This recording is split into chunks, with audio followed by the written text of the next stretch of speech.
Good morning. My name is Kim Chappell. I'm a member of the Worship Associates team here, and it's my pleasure to welcome all of you to this virtual sacred space where we can continue to nourish the spirit, grow in community, and answer the call of love, even as we maintain spatial distance from each other. At UUCL, as we like to refer to ourselves, love is our only doctrine, and service and justice are our most sacred prayers. So we pray by striving to live lives in words and deeds that affirm that Black lives matter. And our doctrine of love has moved us to affirm for decades that love is divine and love is what makes a family.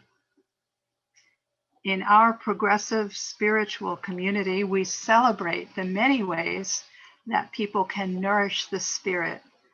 So we welcome you, whether you hold faith in nature, community, divinity, science, or all of the above deep in your heart, or whether you are not quite so sure what you believe. You are welcome here. You are welcome to journey and grow with us as we seek to live lives filled with love. We also send a warm welcome to anyone new here. Thank you for taking the brave step of checking us out. There are many ways to get involved here, and we hope you'll subscribe to our newsletter, the UUCL LOVEletter. Please send a direct message to Cindy Pollard on the chat option at the bottom or top of your screen if you need help with subscribing. We also invite you to join a special breakout room after the service if you have questions you would like to ask about Unitarian Universalism.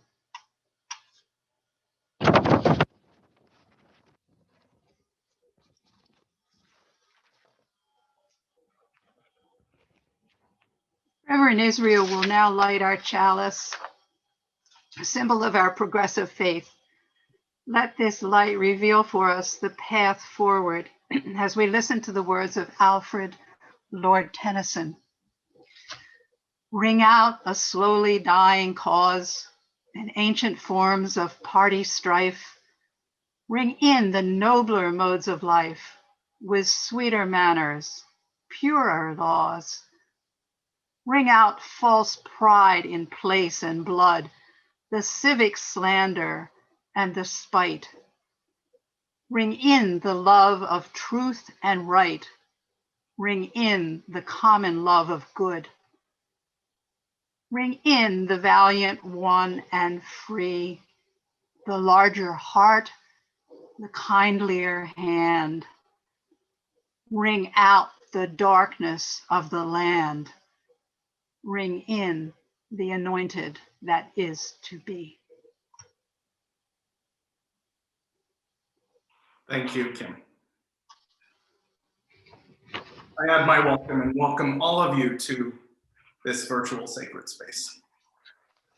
And welcome all of you to this sacred hour together, to this space of intentionality, to this space of worship, where we turn our attention to what is worthy of our attention in our lives and in our world.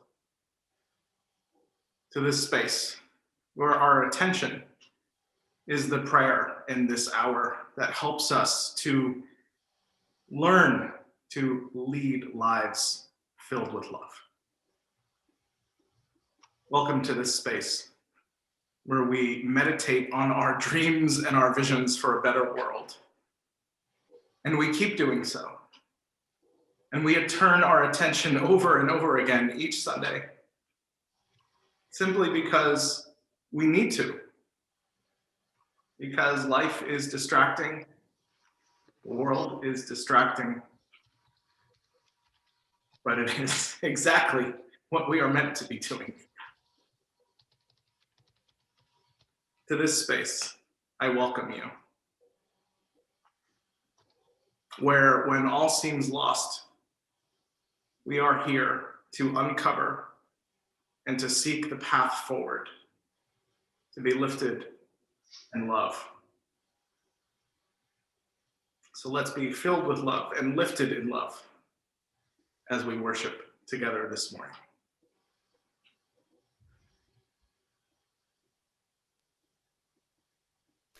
We are here to be lifted in love. Look at the birds, they tell us. We are here to be lifted in love. Look at the trees, they tell us. We're here to be lifted in love, to listen to love as a flower raises its face to the sun. We are all one, here to be lifted in grace and love. We are here to be lifted in love. Look at the sky, it tells us. We are here to be lifted in love. Look at the trees, they tell us. We're here to be lifted in love, to listen to love as the children raise all their faces to the sun. We are all one, here to be lifted in grace and love. We are here to be lifted in love.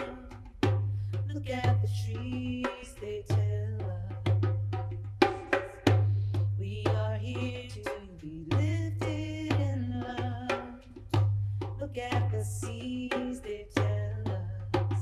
We're here to be lifted in love, to listen to love as a flower raises its face to the sun.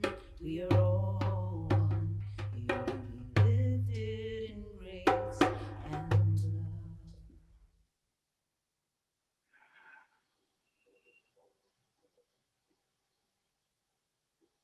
We are here to be lifted in love. How wonderful. Good morning. My name is Lenore Bajar-Dukes, and I serve this congregation as your Director of Lifespan Faith Development. And my pronouns are she and her. And I'd like to invite the children and those who are young at heart of the congregation right now to come forward, if not into our sanctuary, then to come forward to your screens, because I have something that I want to show you that you'll want to look at. First, I thought we could talk a little bit about something that happened this past Wednesday.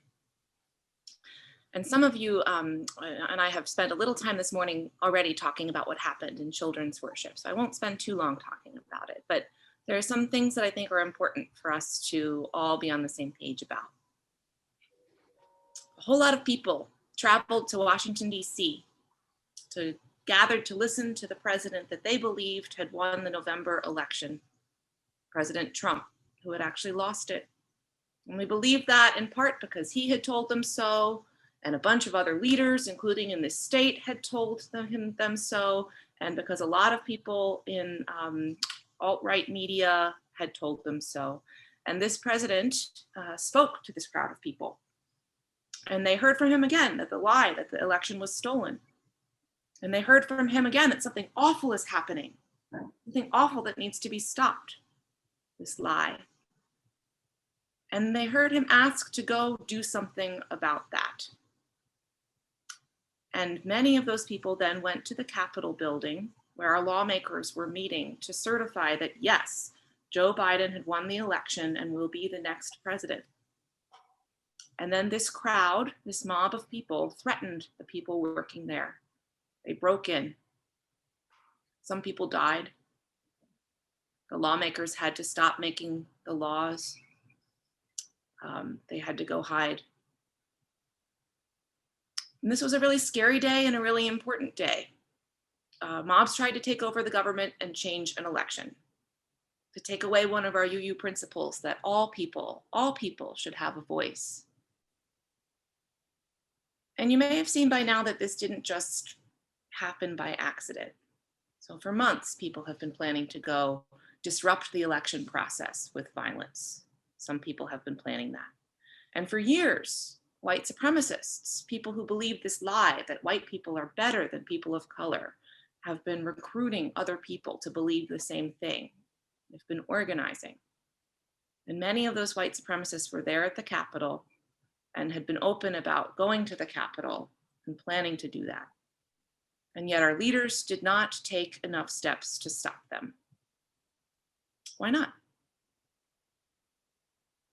Because a lot of us have been very worried about this happening for a long time now. And we've been trying to speak to other people about it. We've been saying, we need to take this seriously. These words that are being spoken, these words of hate, these lies, they matter. They're gonna have an impact. We need to do something. Those of us who love democracy and want a better world for all of us, we also needed to know that there could have been some really hard, some violent stuff happening, some insurrectionist coup type of stuff happening that we're not used to thinking about happening in the United States.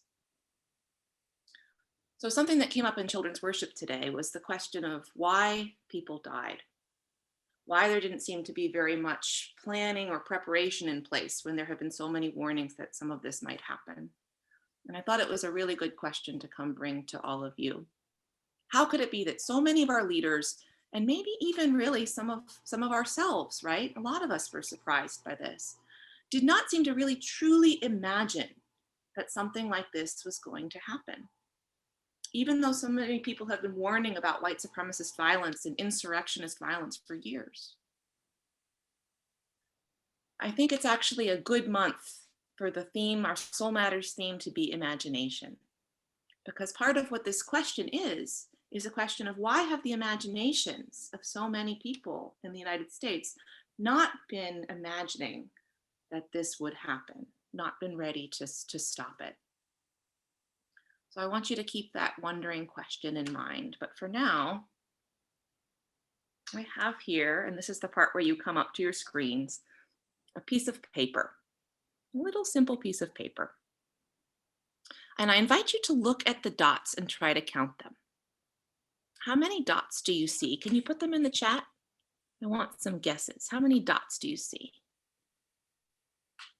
While they come in, I can kind of see 1, 2, I hear someone said 5.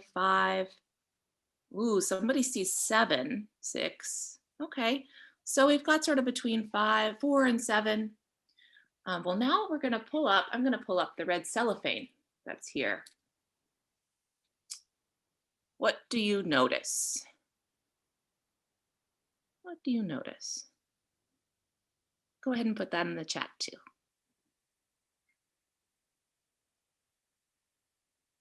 Well, I notice a big green dot. I didn't see before. We have a lot of people seeing more than they saw before. I'm gonna put it down again. And now up. Sue says dots of different colors and sizes. And folks have seen 8 or 9. Well, many people think that we are seeing the world the way things really are, and that we're imagining the world the way things might be. But it's really like we are seeing the dots through this red cellophane. And worse, we may not even know that there are dots that we are not seeing, or things that we are not hearing or feeling if we aren't people who see. So we may have learned in school that America is the greatest country on earth. And that can make it hard to imagine that our democracy is something that we have to work on constantly, sometimes really hard work, to help it survive and grow. Because it can mean that it's hard to imagine that it could be seriously threatened, but it can be seriously threatened. And so we must work to lift the red cellophane of American exceptionalism away from our imaginations, our own imaginations, and the imaginations of everybody around us. We may have learned, though maybe not quite in so many words, that white people aren't usually very dangerous, especially when they're doing political things. We may have even learned that the police are mostly there to protect people against violence from, let's say, Black Lives Matter protesters. But we know if we look at history that white mobs have been one of the major sources of civil violence in this country. They've threatened and harmed many people in this country in our history. So we must work to lift the red cellophane of white innocence from our own imaginations and from the imaginations of those around us. And one way to do that is by speaking honestly about what might happen and what has happened. And starting this year, UUCL is going to be partnering with UU Berks, our friends, our neighbors, to offer some lessons for children about our country's history of race and racism. Because it matters that we are all able to see and hear and sense and imagine the world as it is. So I have some wondering questions for you. What have we perhaps imagined might change when the inauguration happens on January 20th? Do we need to lift any red cellophane from that imagination? How can we imagine ourselves actually making a transformative impact rather than waiting for a particular leader or one event to save us? I also wonder, what beautiful things do we miss when we have the red cellophane covering the dots? Somebody said earlier there were these beautiful colors of dots that we miss when this covers. So where are the stories of resistance and resilience and working really hard to make the world a better place that we're missing when we just go with the lie that America is already the strongest democracy that there is? And how can we become some of those people who are working hard to make this country live up to its promises? Seeing more clearly or hearing more clearly is often not very easy. But the good news is that it's something that we can all do. We can all ask questions. We can all listen to the people who have been saying things that are true, even if they're hard to hear. And we can all be very careful observers and imaginative imaginers. And we can all love one another. And this community is a community that loves one another. Families are families that want safety for their kids. If you are a kid listening, know that part of the strength of Unitarian Universalism is that we are not only working for a better world for each other, we're not only here to help each other feel safe and look out for one another, but in making a better world for everybody and helping our imaginations for everybody, we're making everybody safer too. And so I want you to know that the adults in this community will do their very, very, very best to make sure that this is a safer and better and more democratic place for you to be in. So I'll leave you asking if you have any wondering questions that came from this simple cellophane. If you do, feel free to put them in the chat. And now, I think that our hymn that's to come is actually perfect, because I want all of our senses to wake. I want us all to lift the veil of red cellophane. Let's sing together.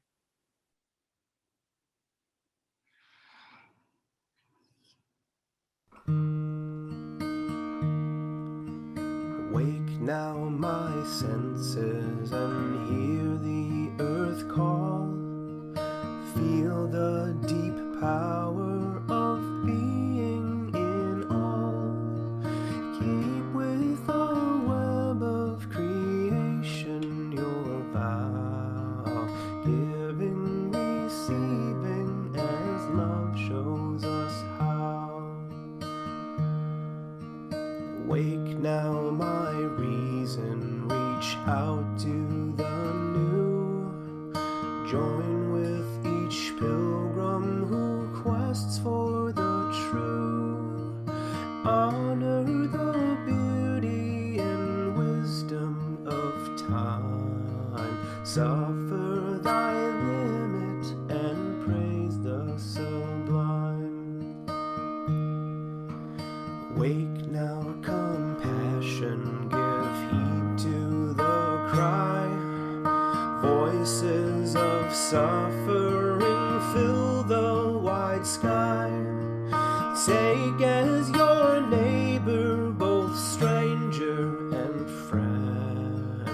praying and striving their hardship to end. Wake now, my conscience, with justice thy guide. Join with all people whose rights are denied. Take not for granted a privileged place. God's love embraces the whole human race.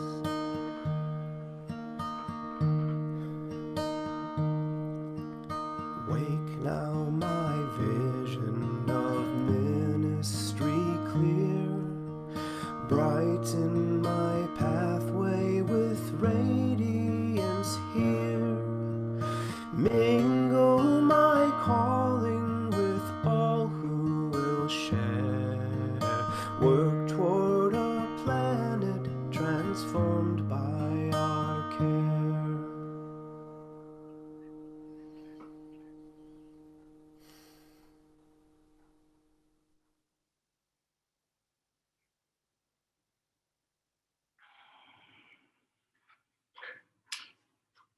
We come here to this space bringing all of who we are,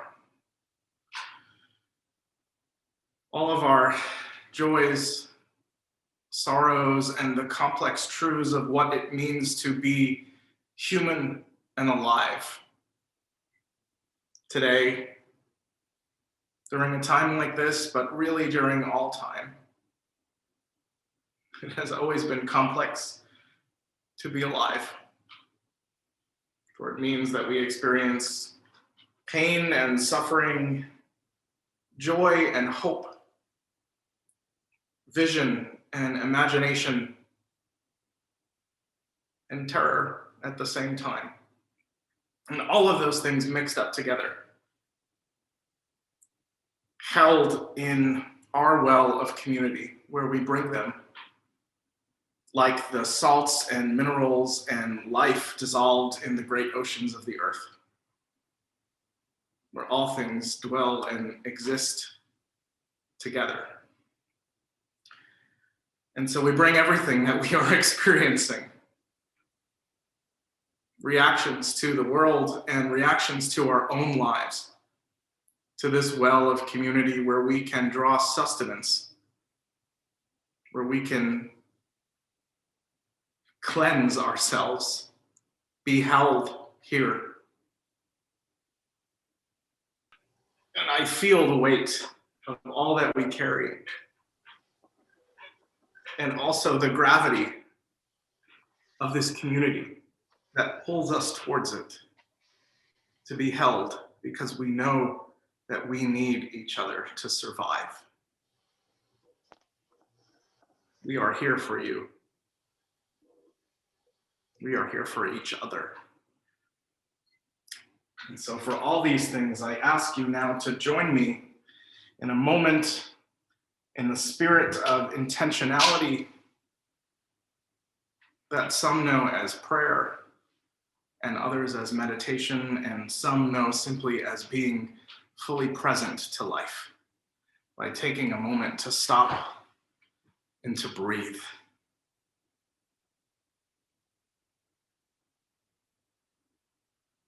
And to feel yourself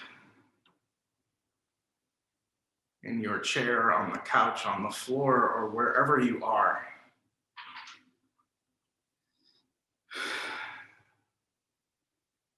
Grounded and rooted in this beautiful earth. On this beautiful day. A new day, a day that is a gift given to you. To live and to breathe and to be.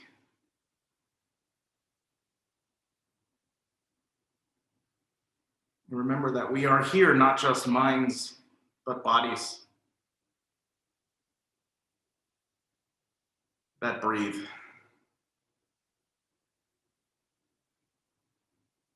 And with each breath, you draw life. And you bring your hopes, our hopes and dreams for a better world into being. With each breath,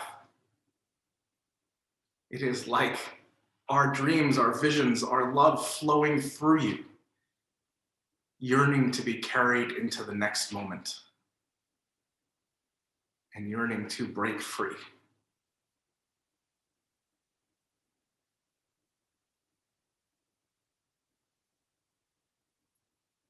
And know that as you breathe the same molecules of air that have been breathed by everyone who has ever walked this planet. People who have struggled and loved and lost and stood up in protest.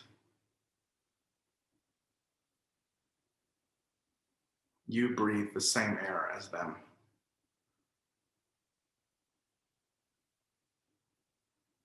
You breathe the same air as all of us. And so know that we are all literally connected to each other. And as you breathe, know this and be moved by it. And go out and let your breath guide you and connect you and show you how to live a life of courageous and radical love. May it be so.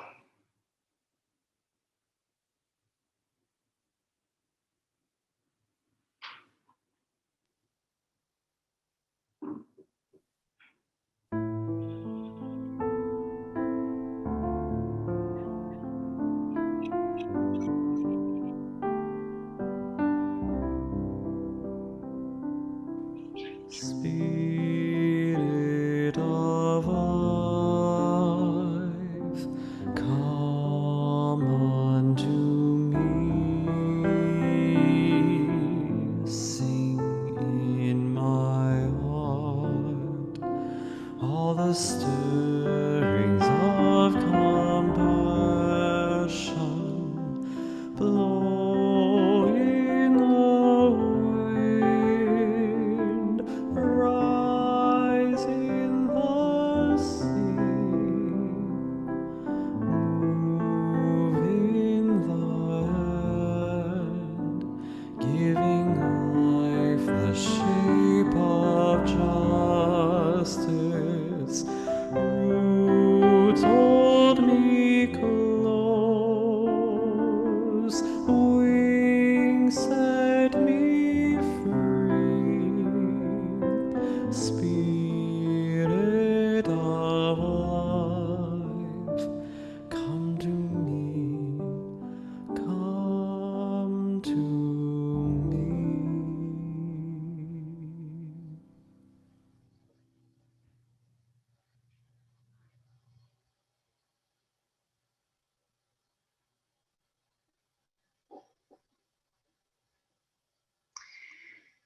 We take an offering each time we gather because we recognize that we need each other to survive. Our offering is a way for us to affirm the life-giving service that this progressive spiritual community provides. When we give, we affirm our support for our values: freedom of conscience in belief, LGBTQ+ for affirmation, racial justice, and respect for the interconnected web that we are all a part of. During the month of January, we are sharing our offering with Crispus Attucks Community Center, a nonprofit that supports the preservation of African American cultural heritage and empowers youth and families to reach their full potential. You can support this work as you are able by texting the amount of your donation to 855-927-3685. You can also give via the Contribute tab on the homepage of our website at uuclonline.org, or by mailing a check to our office. The offering will now be gratefully received.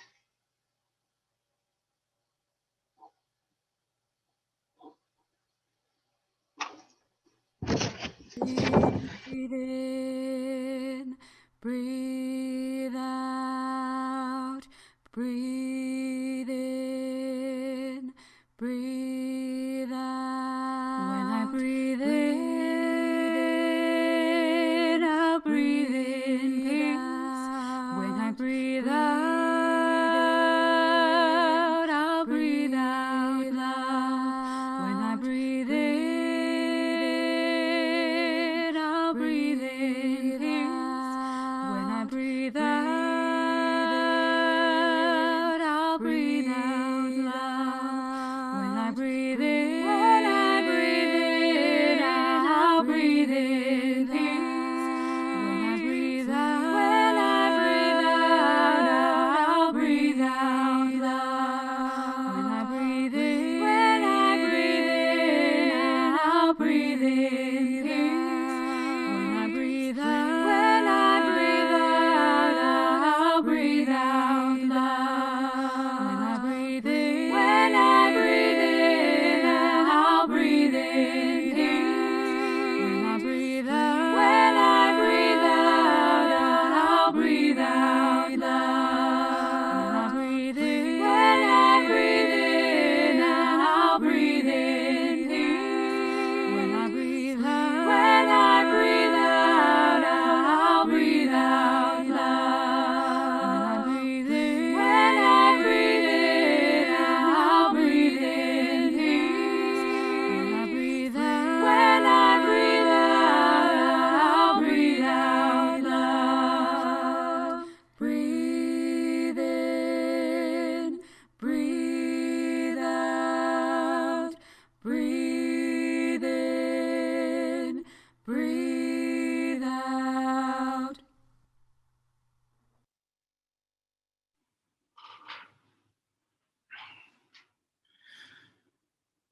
So important not to forget to breathe these days.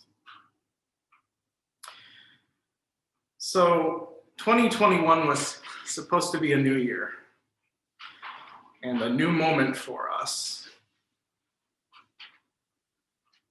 And it seems like we have just started, and already it has become overwhelming for so many.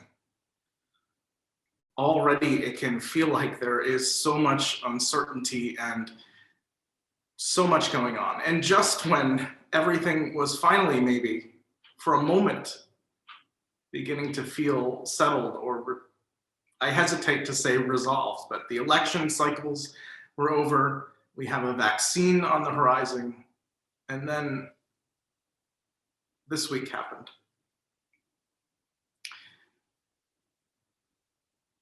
I have personally, I don't know about you, just been feeling overwhelmed by it all.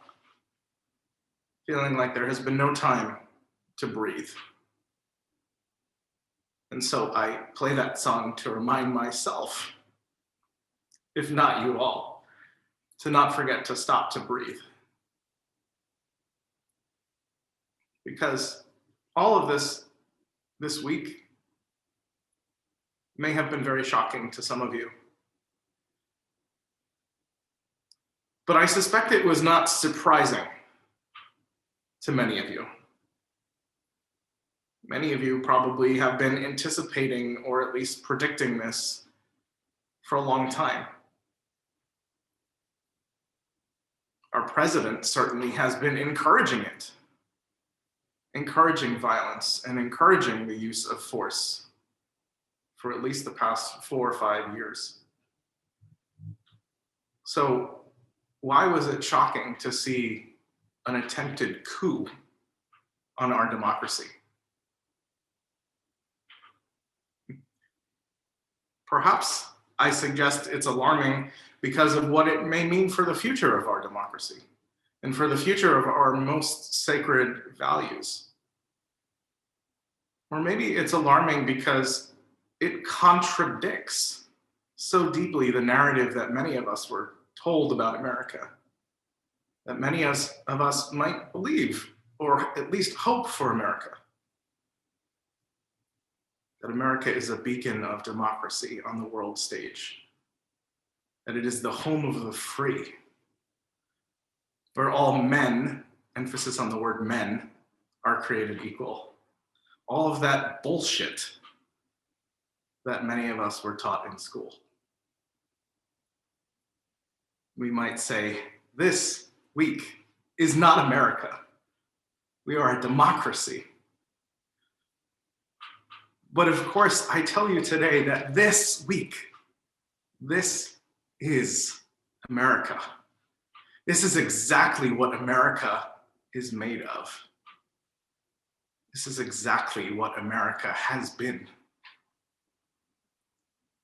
Since before America was even America. For 500 years. Slavery, Native American genocide, segregation, redlining, corporate greed, the myth of trickle-down economics, over-policing, and police murdering with impunity. This is America. Trump did not invent this. In fact, Trump is the most American thing that I could possibly imagine. A business person who capitalized on a market for hate and the desire for power. In fact, I would suggest that America is one long story of a crowd of angry white people breaking into someone else's house and demanding their way and taking what they want,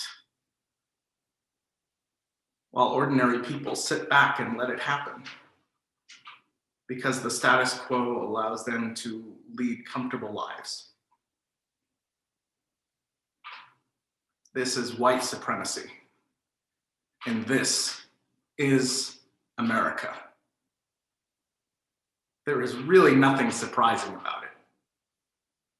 Yet it is still shocking. It is still shocking to those of us whose lives are not directly threatened by our culture of white supremacy. So perhaps I suggest that what happened this week may not be surprising, but it is still a symbol, and a very difficult to ignore symbol, of all of this shit rising to the surface. Asking us to wake up and see America for what it truly is and always has been. To see the pain and the suffering that Black and Indigenous people of color suffer every day. To see the fear that so many live in every day. To see the struggle that people are living in every day. But it is not just that. It is a call to see the struggle and to join in the struggle, to know that we have a responsibility to join in the struggle. To see that yes, all of this terrible stuff that I am telling you about, this is America.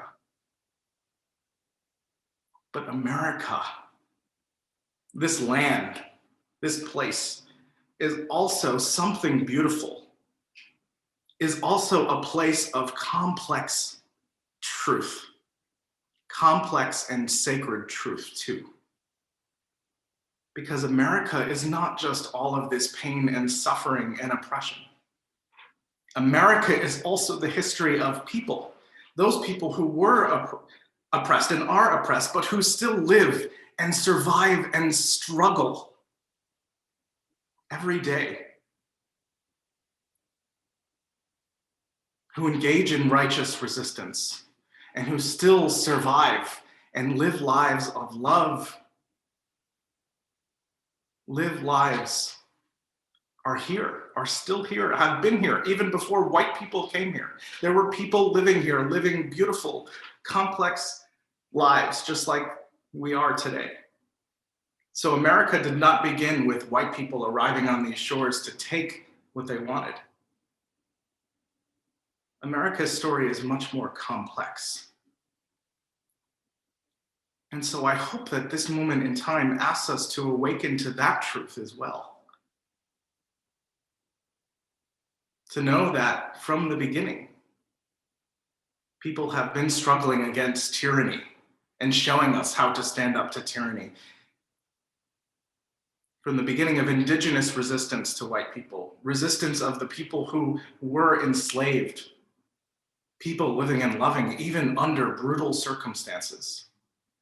America is a history of underground networks trying to free people from slavery, of workers striking for their rights, of marches for freedom and peace, of protest, of nonviolent resistance, and of people for centuries speaking truth to power, even when power would not listen. This is America too, and it is so beautiful and so sacred, and we are all a part of it. So we should not be surprised that people are living and surviving and demanding justice still, demanding that their lives be seen as valuable, demanding that people say that their lives matter. So I'm not here to chastise you, excuse me. I'm not here to chastise you this morning, because I know that many of you know this already, and many of you are participants in the struggle. Many of us who are people of conscience are participants in the struggle. But we are here this morning, and I am here this morning simply to suggest that we see this moment as an opportunity. Recognize that we can never go back to some semblance of whatever normal was in this country before Donald Trump. And although that things have become overtly terrifying, to know that things have always been unjust for many, but to know that we cannot go back, we must revision what America can be. We must continue to revision what America can be. So maybe in that sense, this coup can become a symbolic moment for us to show the need for a true cultural revolution in this country that has been going on. Remember this, there were 15,000 people, something like that, at the Capitol this week. But there were millions who participated in the Women's March, the Black Lives Matter protests over this summer, the March for Our Lives, climate protests, millions. The votes in Georgia, yes. And there were only 15,000 people at the Capitol this week. So remember, those millions are America.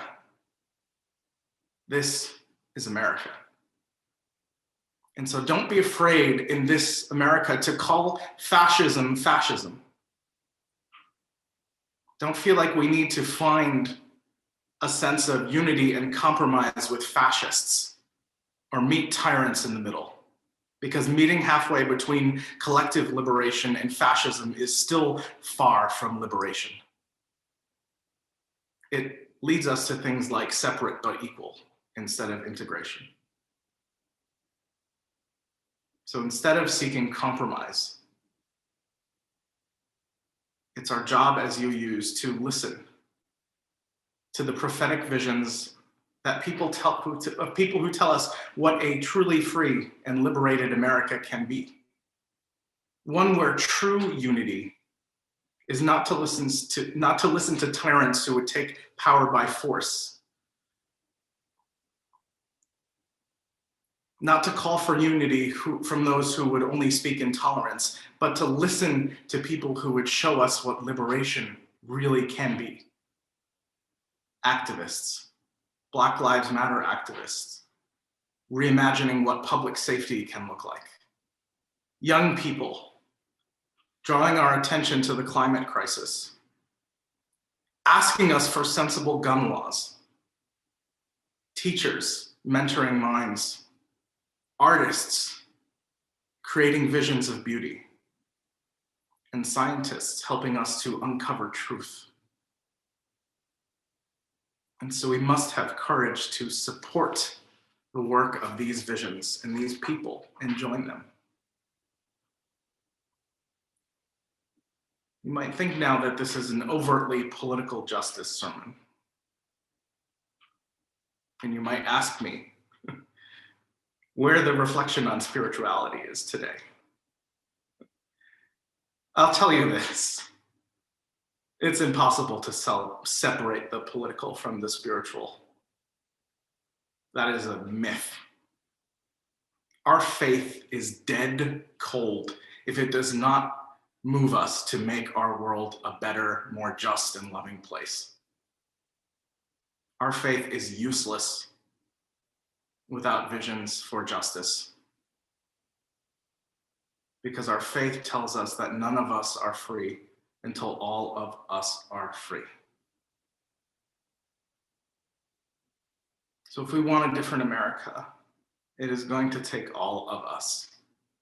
All of us unlearning violence and systems of white supremacy that we have been taught to live under and to not even notice. All of us tearing down all of this stuff that would uphold this violence. All of us creating a new world of care and love and connection and justice and liberation. What is the use of our faith if we do not move towards that? What is the use of our faith if it does not help us make our world a better place for everyone? We don't tout a belief in heaven here in this congregation or in Unitarian Universalism.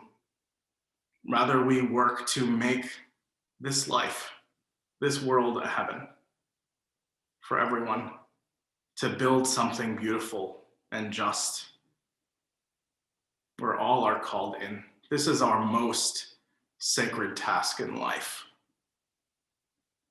to seek heaven for everyone on earth. It doesn't have to be completed in your lifetime. And I can promise you it will not be.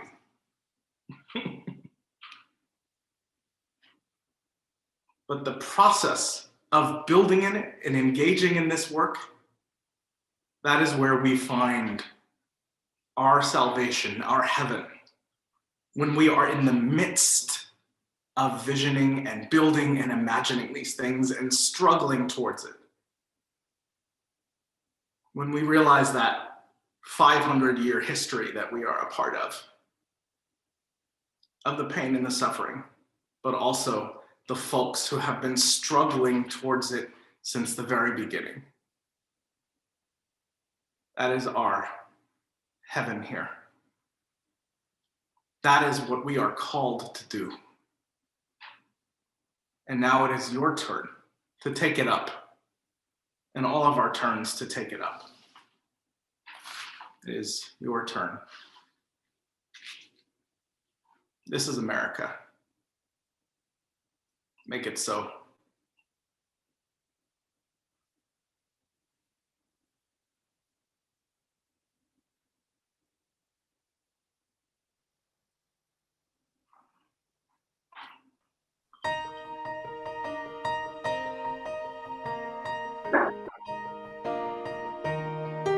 On the light of days, remember, burns a beacon bright and clear, guiding hand.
sets our mind and soul ablaze. When our hunger and our passion need to call us on our way.